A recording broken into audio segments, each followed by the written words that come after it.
Apparently she just stepped away, so I'll take it away. I am here. Back. All right. Here, very quick. Here. Senator Cortez Masto. Thank you. Mr. Hess, let me start with you. Thank you for all the panelists.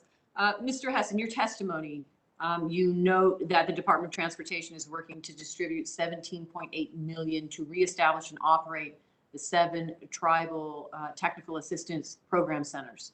Can I ask you, and I'm so glad to hear that, what are the current programs that the TTAP centers offer for assistance, focused on technical assistance? And will there be a focus on building this capacity for tribes as DOT establishes the 7 new centers? Yes, Senator. The Tribal Transportation Assistance Centers, we've already received applications. They closed earlier this week. We will be awarding those later this year.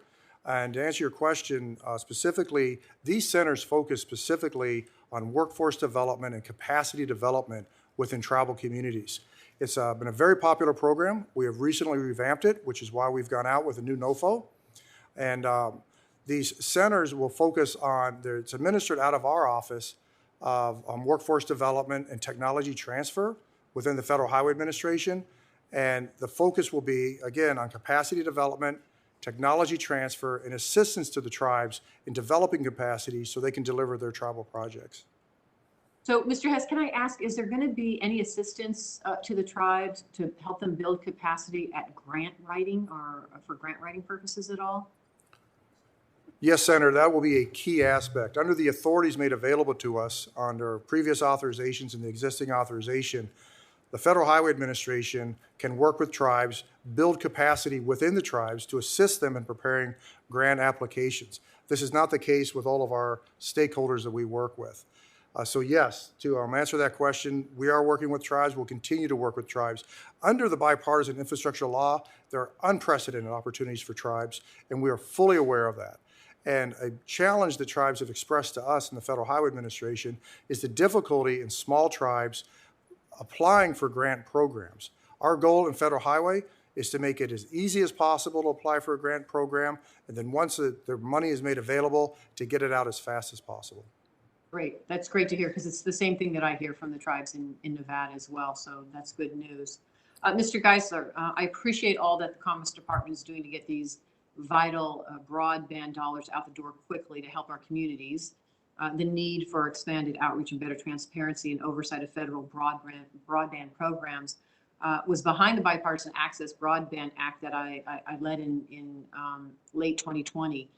The legislation actually established the NTIA's Office of Internet Connectivity and Growth. And now I'm working to make sure that the Senate Appropriations Committee has the resources needed, appropriates the resources needed for these programs. Can I ask you, I have a consortium of more than 10 Nevada tribes seeking funding from the fiscal year 21 appropriations tribal program funding. Can I get an update on when you will be complete in awarding this round of funding for my constituents or any constituents? Yes, Senator, and thank you for the question.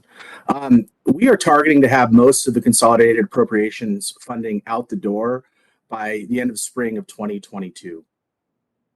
Wonderful. That is great to hear. Thank you very much. And then let me just finalize this. I know my time is running out. Mr. Garriott, the Water Smart program under the Bureau of Reclamation supports water conservation, something we understand so much in the West, in particular in Nevada. Also supports water use efficiency, drought planning, water reuse and recycling. Leaders in the tribal community have pointed to the 50% non-federal cost share for the Water Smart program as a cost prohibitive for many tribes. So my question to you is, would the department agree with this assessment from the tribes, and would it support the ability to waive this requirement? Thank you for the question. We have heard that as well from many tribes across the country, that cost shares, match requirements are something that oftentimes pose a challenge. And one of the things that we're doing is really taking a look at all of our programs to see what authorities we have, statutory, regulatory, or really policy authorities, to provide as much flexibility to tribes as possible. With regard to that specific program, I would not be able to provide any details at this time, but would be happy to follow up with more specific program details. Thank you. Look forward to that. Thank you, Mr. Chairman. Thank you, Senator Cortez Masto. Mr. Garriott, is $216 million enough to cover the cost of climate resilience in Indian country? We think that the bipartisan law is a good start.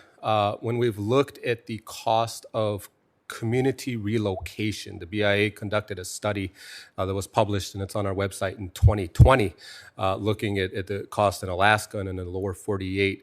Just to move communities, the cost was $4.8 billion. So there's some work to do.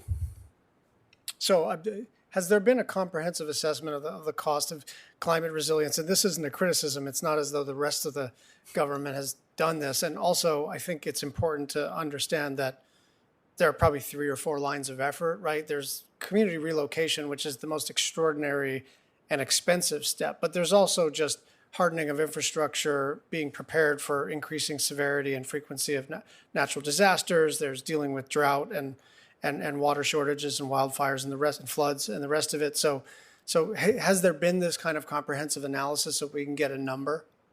We do not have a comprehensive analysis on kind of the hardening of infrastructure and the total need to really build and ensure full climate resilience within Indian country. What we do know is that every year we do provide funding for climate resilience planning and for projects. We currently have a NOFO out for about $48 million worth of projects. Every year, the number of projects that were and the funding amount far exceeds the amount that we have available to spend. Sure. And this is, again, not a criticism, but I do think there are resources at NOAA, National Weather Service, and FEMA that could be of use to you, so you don't have to invent an instrument here. And I also don't want us to think of climate resilience as, always managed retreat, right? Because that may not be affordable, and especially if climate impacts are essentially across all 50 states and all of the territories, where are we retreating to?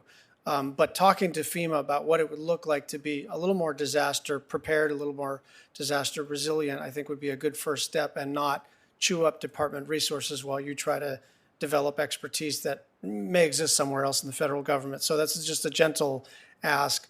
I may follow up with a letter, but if you can just do it without the letter, that's even better. We appreciate that, and our interagency coordinator position, as well as our current work with the White House Counsel, I think is a good start to continuing those interagency conversations. Does the department have any funding resources to support Native Hawaiian climate resilience programs? No specific set-aside programs, although there is funding being tracked through our Office of Native Hawaiian Affairs within the department, but no specific funding set aside. I want to make sure I understand the answer here. I understand no specific funding set aside. That is different from saying Native Hawaiian programs are ineligible, is it not? There are some programs for which Native Hawaiians can apply on a competitive basis. Okay, can you provide a list of, in your view, and in department lawyers' views, which programs Native Hawaiians are eligible for and which would require a sort of a statutory change or a policy change? We would be happy to provide that list. Thank you. Mr. Geisler, thank you for your testimony. I understand the Department of Hawaiian Homeland submitted an application for its 3% set aside in the fiscal year 21 Consolidated Appropriations Act on August 31st last year, but the funds still have not been issued. What's happening? What's the holdup? Senator, thank you for the question. All applicants must supply a complete application consistent with the NOFO as we work through the process with each of the applications. And I continue to look forward to working with the great state of Hawaii and the team that you have as we work towards getting Hawaii their funding. Well, I'm sorry, I don't know what that means. What's the holdup?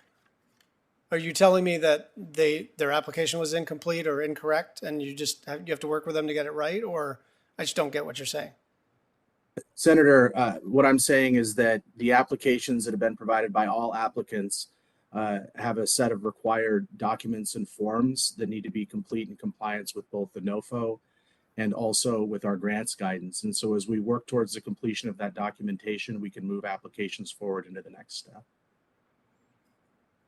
I honestly don't know what that means. I'll follow up with you directly, and if necessary, maybe we can do a little convening with the Department of Hawaiian Homelands and see whether there's something to do that needs to happen to make the application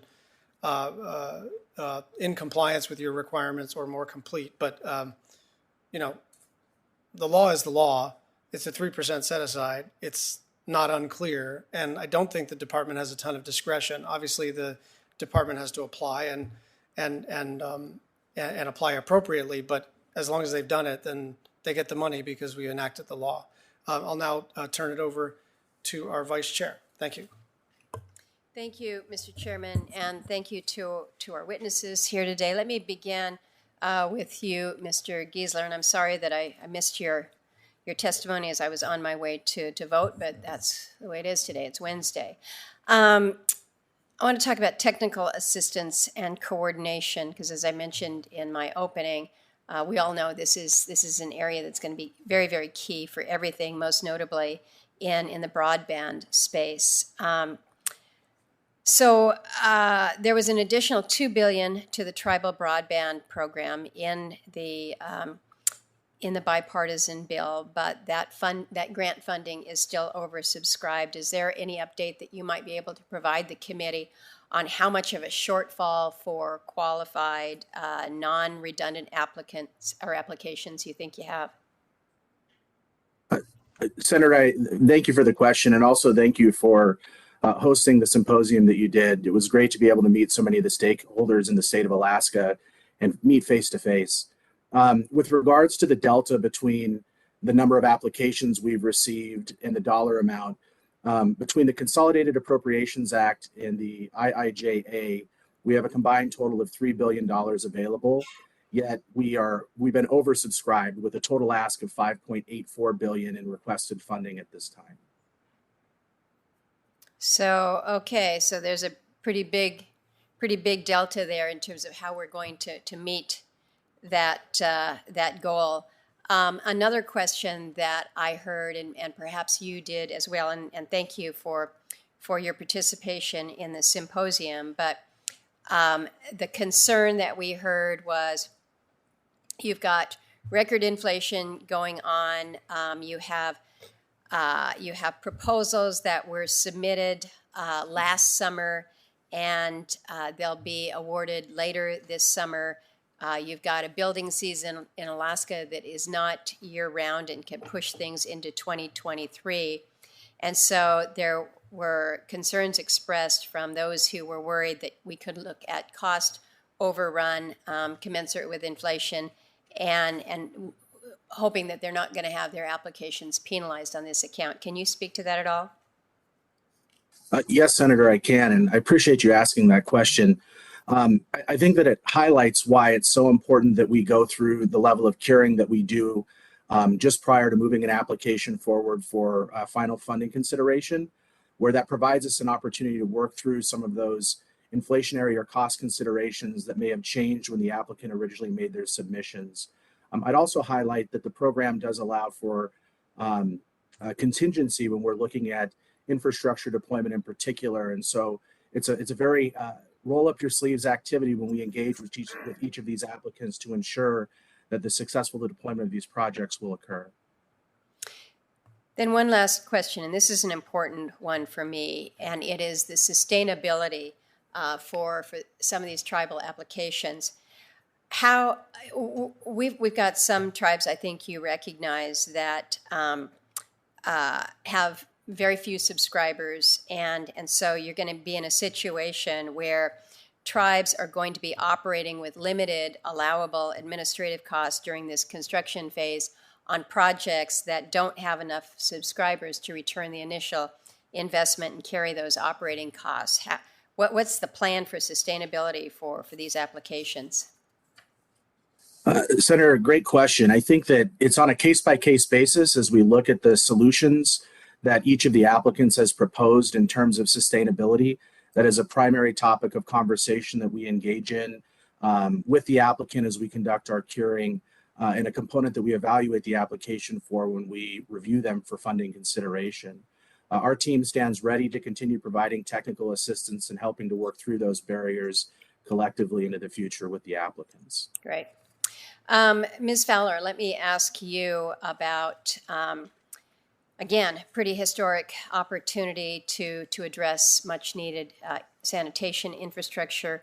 We've got dozens of communities that are still unserved, not underserved, but unserved. So this is a two-part question. Do you agree that IHS has the authority to fund the operation and maintenance costs for sanitation systems? Yes, Senator, I do agree with that. We do have that authority. Good. And now that the infrastructure law has provided full funding for all of the sanitation projects within the IHS Sanitation Deficiency System database, would IHS be supportive of using part of its annual sanitation facilities construction appropriation to then fund operation and maintenance costs in communities that have very significant need?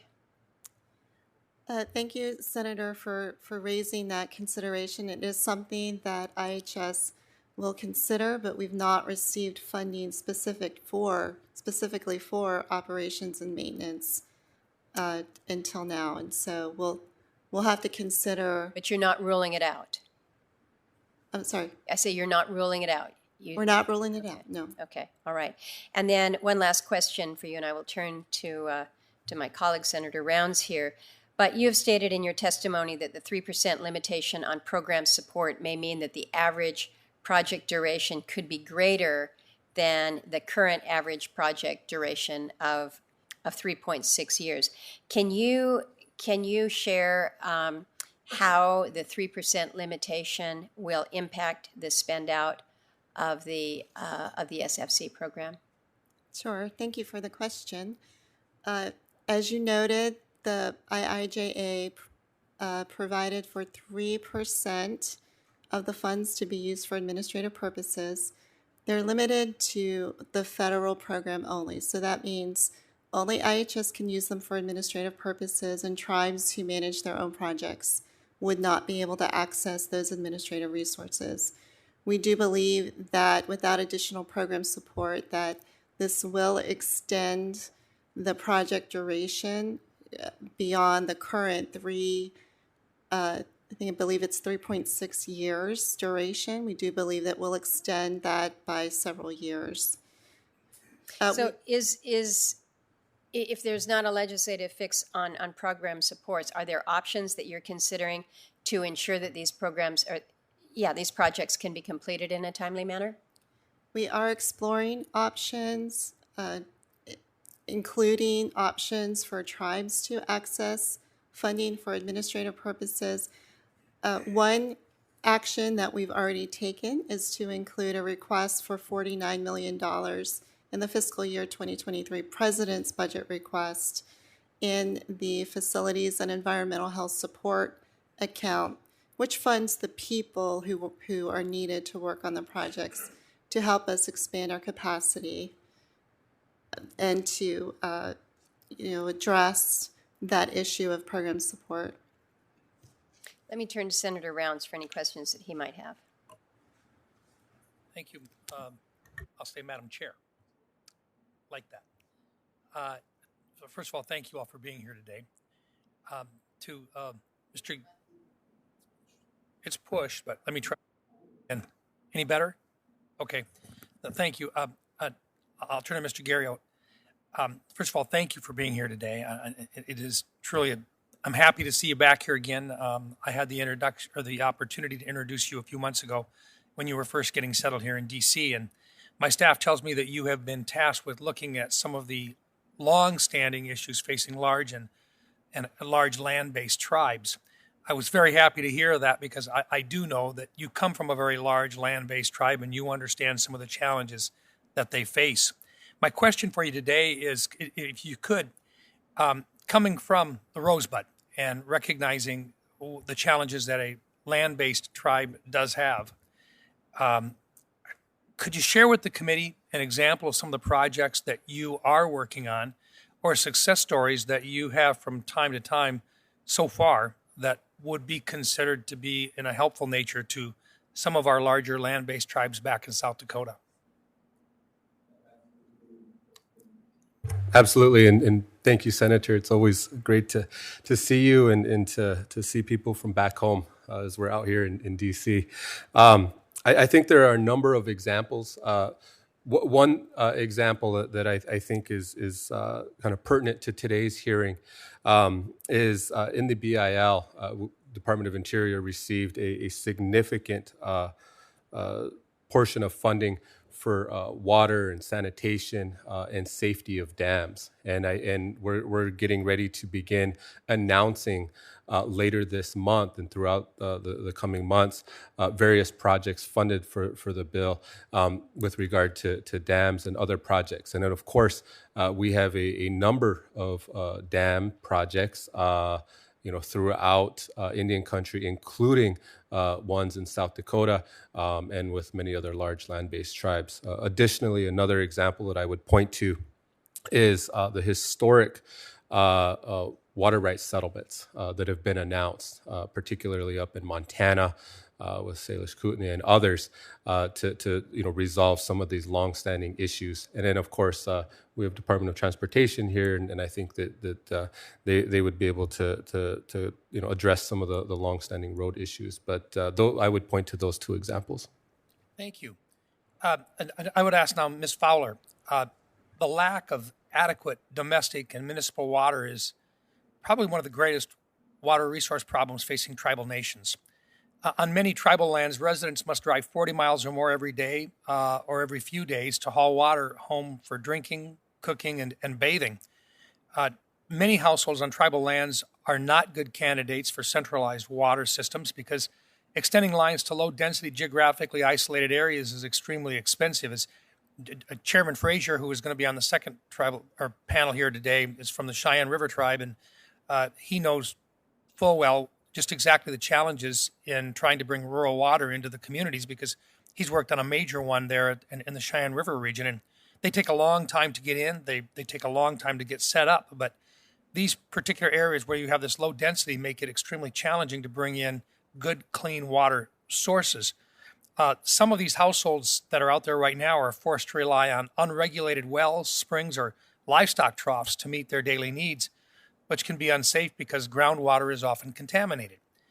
IHS is one of the primary providers of community water projects in American Indian and Alaska Native communities. IHS has identified $3 billion in estimated costs for 1,580 water infrastructure projects, including 112 in South Dakota, which need to basically to address existing drinking water and wastewater needs in its 2019 annual report to Congress on sanitation deficiency levels for Indian homes and communities. Specifically, IHS determined that over 110,500 Native households need some form of sanitation facility improvement. Over 51,700 are without access to adequate sanitation facilities, and over 6,600 are without access to a safe water supply system or a sewage disposal system. My question: the IHS Sanitation Facilities Construction Program will bring clean drinking water to tribes and tribal members in South Dakota and across the country. This program is very important to the people in my home state of South Dakota. There are, as I say, 112 water infrastructure projects that were identified by IHS in our home state alone. Could you provide an update for the committee on how implementation of this program is proceeding? Thank you for that question. We are very excited and very appreciative of these resources that IHS has received through the Infrastructure Investment and Jobs Act, as well as our annual appropriation for the Sanitation Facilities Construction Program. I think the biggest, most significant piece about this funding is that the $3.5 billion will fund all of the projects that are currently on our sanitation deficiencies systems list.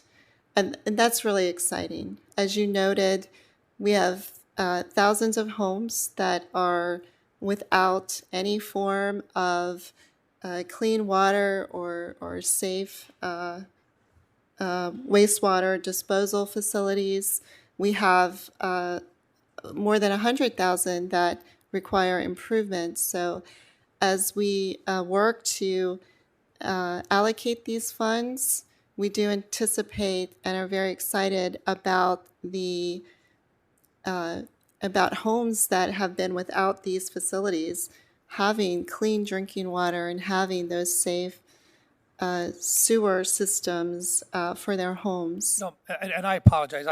I gave a rather long question, and so my time has expired. But could I ask, would you be able to provide to the committee a list of where you're at in some of these projects that are of the highest priority or the prioritization that you've done, just so we can see the progress that is either being made or that we expect to be made in this next calendar or this next fiscal year? I would be happy to. Thank you. Appreciate it. Thank you, Madam Chair. Thank you, Senator Rounds. Senator Lujan. Thank you, Chairman Murkowski. I just want to join in on Senator Rounds there. I also have a big interest in that particular area with an update and inventory, if you will, and letting us know where those projects are as those improvements are being made. So I want to thank you for that as well. And thank Mr. Rounds for that advocacy. To my colleagues, I want to thank them for pulling us all together today for this important conversation. One of the areas that I wanted to focus some time on is there was an effort to elevate the tribal government affairs leadership to the rank of assistant secretary within the U.S. Department of Transportation, and then they did the right thing and created the Office of Tribal Government Affairs. One of the areas that I continue to hear a concern, though, is from tribes and pueblos in my state that they have not yet connected with the Department of Transportation or had any outreach with the Department of Transportation. And as we all know, the reason for this elevation is when you don't know when you're going to apply, what those details are, there's no technical support, you get left out. And not because there's a good case to be made, but because there's some assistance that's needed. Mr. Hess, yes or no, has the Assistant Secretary or staff from the Office of Tribal Governmental Affairs conducted proactive outreach to tribes yet? Senator, within the Federal Highway Administration, one of our hallmarks of our program is the technical assistance we provide to tribes. And 574 recognized tribes, 130 of those have agreements with the Federal Highway Administration. We work closely with the Bureau of Indian Affairs to provide technical assistance to tribes, specifically to develop their transportation improvement plans, to build capacity, and to help them build capacity and expertise, and not only being aware of all the funding opportunities available, but to apply for those funding opportunities. As I'd mentioned in my statement earlier, our goal in the Federal Highway Administration, the Department of Transportation, is to make it as easy as possible for tribes to apply for funds, and once they get the funds, to get them out there as fast as possible. So yes, I have met with the Pueblo myself, and we'll continue the technical assistance and the tribal engagement that you saw under the FAST Act. It will continue under the bipartisan infrastructure law. So, Mr. Hess, you said you met with one of the Pueblos. Who in New Mexico have you met with, and which of the tribes and the Pueblos? Senator, I can get back with you with the list. I've been with Federal Highway about 7 years now. Early on, because we have so many tribes in that region of the country, I was down there early. I will provide you a list of the tribes I met with in New Mexico. I'll have to get you back with a list. It's just I want to be accurate on my answer. So when you say you met with them early, was that early in your 7-year term or early since the passage of the bipartisan early in my infrastructure bill? 7-year term, Senator. Okay, well, so we're here to talk about the bipartisan infrastructure bill. New money, new application. While I appreciate meetings 7 years ago, that doesn't help anybody right now. They may have a relationship, but the reason that this was so important to all of us, and everyone here has an interest in this, including the constituents we represent, they need support and help. And that was the idea, and that's my expectation from this office. If it's different, I'd like to have that follow-up conversation. But what I don't want to see is that pueblos and tribes do not get any money in New Mexico or qualify for any grants because they didn't have that support or that technical expertise, or they didn't have the heads up on where to get in front of this stuff. And that would surely, I think, to all of us, be a major disappointment if that exists in any one of our states. So I look forward to following up with you there as well. And I don't know if you have any follow-up. I look forward to following up with you at a later point. Ms. Fowler, you stated in your testimony that the increase of the funds for IHS backlog will significantly increase IHS's workload. Do you or does IHS currently have the capacity to get this work done, or is the staffing barrier right now to timely complete the sanitation deficiency system projects? IHS will need to build its capacity to undertake these projects that will be funded with the Infrastructure Investment and Jobs Act funding. And if we are not able to procure additional resources for program support, then we do anticipate that the project duration timeline will increase from the current 3.6 average by several years. And Ms. Fowler, I think it's important for the committee to know what the staffing need would be in order to complete these. These are important projects, life and safety, across indigenous sovereign nations across the United States. And so I certainly look forward to working with you there and seeing how we can grow that advocacy. And Madam Chair, I do have one other question on broadband, and it's for Mr. Geisler. I'll submit that into the record, Mr. Chairman, and make sure we're able to get a response at a later time, so I'm respectful of everyone's time today. Thank you. Senator Murkowski. Thank you, Mr. Chairman. I just wanted to add to what Senator Lujan had raised with Mr. Hess here about the Office of Tribal Affairs. It is something that I think when we included that requirement to establish this office, there is an expectation that we do have that level of engagement and outreach. We've also recommended that other departments do the same, including the Department of Treasury, that is increasingly becoming involved in tribal affairs. So just for the record, putting that out there.